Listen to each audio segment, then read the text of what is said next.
Assalamualaikum warahmatullahi wabarakatuh. Perkenalkan, nama saya Busewa Yulia Putri dari Program Studi Arsitektur Fakultas Teknik Universitas Busewa, Makassar. Di sini saya akan mempresentasikan tentang tugas mata kuliah Kritik Arsitektur yang berjudul Kritik Arsitektur Bangunan Modern dan Bangunan Postmodern. Yang pertama, di sini saya akan mempresentasikan 5 bangunan arsitektur modern. Yaitu Masjid Al-Irsyad. Masjid Al-Irsyad merupakan sebuah masjid yang terletak di Padalarang, Kabupaten Bandung Barat, Jawa Barat, Indonesia. Masjid ini dibangun pada tahun 2009 dan selesai pada tahun 2010. Bentuk masjid sekilas hanya seperti kubus besar lainnya, bentuk bangunan kubah di Arab Saudi. Untuk dari kritik arsitektur dari Masjid Al-Irsyad ini, karya dari arsitek Prinsipal Arsitek Ridwan Kamil, Project Team Fahri Aditya, arsitek dari Urban. Penjelasan dari kritik arsitekturnya, masjid ini adalah tidak adanya kubah yang hampir selalu menjadi karakteristik klasik dari bangunan masjid. Dinding bagian bawah terdapat lubang-lubang ventilasi yang ditutupi jaring kawat. Pada bagian dalam masjid diberi batu koral di sekeliling sisi ruangan terkesan natural. Masjid Al-Irsyad tidak memiliki tiang atau pilar yang menopang atap sehingga memberikan kesan luas pada ruangan. Untuk metode kritik dan gaya langgam, kritik arsitektur normatif dengan kritik sistematis. Yang kedua, ada Farnsworth House. Gedung ini terletak di tengah-tengah padang rumput dan pohon di plot alami besar. Ke selatan, rumput besar berfungsi untuk melindungi rumah, menyebarkan cabang-cabangnya ketinggian yang cukup di teras travertine. Farnsworth House, ikon arsitektur gerakan modern, terletak di alam dekat sungai, dipisahkan dari tersebut dengan hutan di sisi satu dan padang rumput di sisi lain. Untuk kritik arsitekturnya, Farnsworth House karya arsitek Ludwig Mies van der Rohe 1951. Dan penjelasan kritik arsitekturnya, dalam bangunan ini baja 1 digunakan sebagai kolom yang mempergunakan kolom baja 12 inch sebanyak 4 buah pada masing-masing sisi. Di dalam ruangan ini digunakan untuk menopang lantai dan atap. Kolom-kolom baja ini dibuat terekspos pada lantai, atap, dan teras. Bangunan ini memakai plat setebal 15 inch. Untuk metode kritik atau gaya langgam, menggunakan kritik normatif dengan gaya langgam less is more. Yang ketiga, ada Villa Savoy atau Villa Savoy. Villa Savoy adalah bangunan villa modern yang terletak di daerah pinggiran kota Paris, Poissy. Villa ini didesain oleh arsitek Le Corbusier dan dibangun antara waktu tahun 1928 sampai 1931. Untuk penjelasan kritiknya, Villa Savoy karya arsitek Le Corbusier, Pierre-André Giannate. Penjelasan kritik arsitekturnya, bangunan ini jika pada masanya merupakan bangunan yang unik dan modern. Karena pada masa itu kebanyakan gaya arsitektur yang dianut adalah gaya arsitektur klasik. Namun tidak dengan bangunan ini. Bangunan ini mempunyai bentuk solid, simetris yang menjadi dasar dari arsitektur modern. Menggunakan sistem struktur beton bertulang. Jelas. Yang keempat, ada Atomium Design and Art Museum di Brussels. Atomium dibangun pada tahun 1958 dengan rancangan arsitekturnya dibuat oleh André dan Jean Polak, Raja Belgia pada saat itu. Untuk kritik arsitekturnya, Atomium Design and Art Museum di Brussels, karya André Waterkane, dengan penjelasan arsitektur, bentuk kubusnya ditempatkan sedemikian hingga kubus tersebut bertumpu pada satu sudutnya. Bangunan berbentuk kubus itu pun menjulang setinggi 108 meter. Ada 8 bola berdiameter 18 meter yang ditempatkan di setiap sudutnya. Metode kritik atau gaya langgam yaitu kritik normatif dengan metode ukur. Yang kelima, tempat ibadah bernama Lotus Temple berada di New Delhi, India. The Lotus Temple adalah rumah idaman agama Bahai yang didedikasikan pada bulan Desember 1986 yang terletak di tengah 26 hektar taman di Jalan Lotus di Bahapur dekat Nehru Place di Delhi Selatan, India. Untuk penjelasan arsitekturnya, bangunan arsitektur modern tempat ibadah yang bernama Lotus Temple yang berada di New Delhi, India, karya arsitektur dari Furiburz Sabha. Penjelasan kritik arsitekturnya, The Lotus Temple ini seperti museum dengan banyak informasi dan pemahaman yang lebih dalam tentang agama Bahai dalam bentuk foto dan teks yang dipajang serta film pendek penuh wawasan yang diputar setiap 20 hingga 30 menit sekali. Untuk metode kritik dan gaya langgam, kritik arsitektur penafsiran, metode advokasi. Kemudian kita akan masuk di 5 kritik arsitektur postmodern. Yang pertama di sini adalah Masjid Kuba Emas Depok.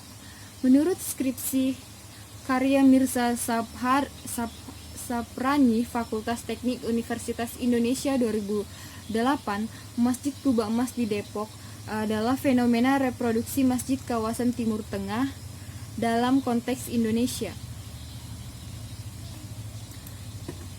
Untuk penjelasan kritik arsitekturnya, Masjid Kuba Emas Depok karya arsitek Dian Al-Mahri. Untuk penjelasan kritiknya, masjid ini memiliki luas bangunan mencapai 8.000 meter persegi dan berdiri di atas lahan seluas 70 hektar. Secara umum, arsitektur masjid mengikuti tipologi arsitektur masjid di Timur Tengah dengan ciri kubah, halaman, penggunaan detail atau hiasan dekoratif dengan elemen geometris dan obelis. Metode kritik atau gaya langgam, kritik normatif dengan metode deskriptif atau gaya Bizantium. Yang kedua, ada Vanna Venturi House. Menurut Venturi, arsitektur harus mempunyai kebutuhan, keinginan, dan nilai-nilai masyarakat yang kompleks dan kontradiktif. Nilai Venturi dan mencakup arsitektur rakyat seperti diinginkan orang. Venturi mengakomodasikan kompleksitas, kebutuhan, dan keinginan dalam arsitekturnya. Nah, sehingga terwujud yaitu Vanna Venturi House, karya arsitek Robert Venturi. Kritik arsitekturnya, rumah ini menggabungkan banyak perangkat yang digunakan oleh arsitek modernis seperti Mies van der Rohe dan Frank Lloyd Wright, mulai dari desain jendela horizontal, ribbon, hingga desain fasad yang sederhana. Venturi juga memasukkan ornamen postmodern dalam desainnya dengan memperkenalkan kembali elemen tradisional yang banyak diaplikasikan pada rumah-rumah. Untuk metode kritik dan gaya langgam menggunakan kritik penafsiran, metode advokasi dengan gaya desain arsitektur postmodern. Yang ketiga adalah State Center Massachusetts Institute of Technology di Cambridge. Ray dan Maria State Center atau building 32 adalah kompleks akademik seluas 720.000 kaki, 67.000 meter persegi yang dirancang oleh arsitek pemenang penghargaan Fritz Frank Gehry untuk Massachusetts Institute of Technology. Untuk penjelasan kritik arsitekturnya, State Massachusetts Institute of Technology di Cambridge, karya arsitek Frank Gehry. Penjelasan kritik arsitekturnya, bangunan ini memiliki luas 720.000 kaki persegi. Terlihat dari fasad seolah bangunan ini belum selesai. Gaya dekonstruksi membuat kesan janggal seperti kolom miring, tembok miring, sudut yang jungkit, menyimpang dan bertabrakan seolah bangunan ini akan runtuh. Metode yang digunakan yaitu metode kritik penafsiran dengan gaya langgam evokatif. Kemudian yang keempat adalah Bank of America Plaza. Bank of America adalah divisi korporat dan perbankan investasi Bank of America. Bank ini menyediakan jasa penggabungan dan pengambilan alih pasar modal saham dan obligasi, peminjaman modal, perdagangan saham, manajemen risiko, penelitian dan manajemen likuidasi dan pembayaran. Kritik arsitekturnya, Bank of America Plaza, arsitek Kevin Roche, John Dinkel and Associates. Penjelasan kritik arsitekturnya, Bank of America Plaza adalah sebuah gedung pencakar langit yang terletak di downtown Atlanta, berdiri setinggi 1023 kaki atau 311,8 meter. Bangunan ini adalah bangunan yang tertinggi ke-30 di dunia. Juga gedung tertinggi di Amerika Utara, di luar Chicago dan New York City. Metode kritik atau gaya langgam, kritik normatif, gaya normatif.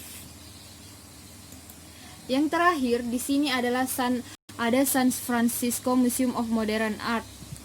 Museum of Modern Art yang disingkat MoMA adalah sebuah museum seni yang terletak di Midtown Manhattan, New York City, Amerika Serikat. Dianggap sebagai salah satu museum seni modern paling terkemuka dan berpengaruh di dunia. Untuk penjelasan kritiknya, San Francisco Museum of Modern Art, karya arsitek Mario Botta. Kritik arsitekturnya yaitu museum seni modern yang berlokasi di San Francisco, California. Sebuah organisasi nirlaba SFMOMA memegang koleksi yang diakui secara internasional seni modern dan kontemporer dan merupakan museum pertama di pantai barat ditunjukkan semata-mata untuk seni abad ke-20. Untuk metode kritik atau gaya langgam menggunakan kritik layman. Nah, itulah 5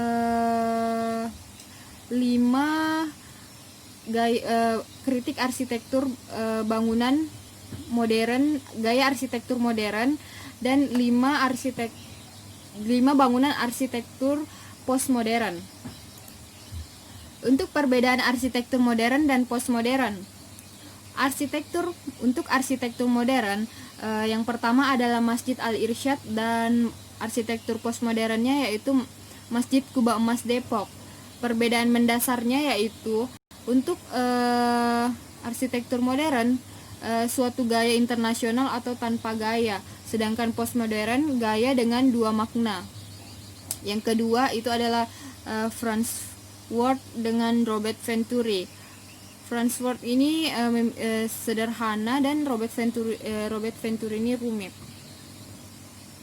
Ada Pierre Andre Genate dengan Tata Center Massachusetts Institute of Technology di Cambridge. Untuk yang modern, bentuk kotak yang tidak jelas dan artikulasi semiotik. Yang keempat, Atomium Design and Art Museum di Brussels, dan yang postmodernnya Bank of America Plaza. Modern asimetris bersifat tetap, sedangkan postmodern itu cenderung asimetris dan simetris. Yang terakhir yaitu ada yang tempat ibadah Lotus Temple dan San Francisco Museum of Modern Art. Yang modernnya itu asimetris bersifat tetap, sedangkan postmodernnya itu cenderung asimetris dan simetris. Nah, sekian dari presentasi saya tentang kritik arsitektur modern dan postmodern. Kurang dan lebihnya mohon dimaafkan. Wassalamualaikum warahmatullahi wabarakatuh. Terima kasih.